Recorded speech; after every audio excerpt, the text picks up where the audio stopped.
Hello, welcome to another video by Kalkine Media. My name's Sage, reporting for Kalkine Media.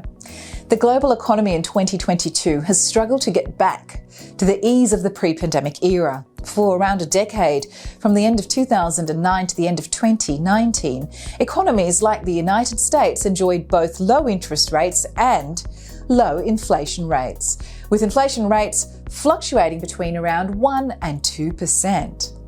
However, as the world has begun to open up once again after pandemic lockdowns and restrictions, governments have had to compensate the massive amount of money spent on welfare for millions who lost their jobs during the COVID pandemic. Economies across the world have experienced levels of inflation not seen in decades. It has led many economists to point towards a term known as forever inflation. While it may sound scary, the concept of forever inflation is basically the idea that inflation will not reach pre-pandemic levels for a long time. Just a quick refresher here. Inflation is measured by the Consumer Price Index, or CPI, which calculates the average monthly retail price of a basket of goods and services. Now, this includes, but is not limited to, services, commodities, food, and energy. To combat inflation, central banks typically raise interest rates. Now, according to the Bureau of Labour Statistics, the Consumer Price Index rose 8.5% in the year through July, which is a considerable cool down from the previous month's figure of 9.1%.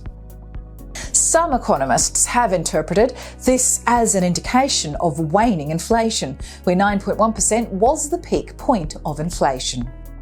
Indeed, stock markets responded positively in the immediate wake of the latest CPI figures being released. The Bank of America even released a note on Monday saying that the stock index could rise significantly over the next year if indeed June CPI reading was an indication inflation finally reaching its zenith.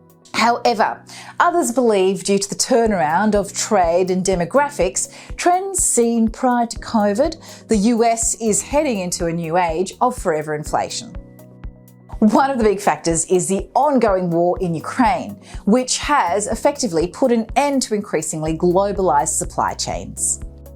Now, compounding that is a slowdown of growth in the US workforce.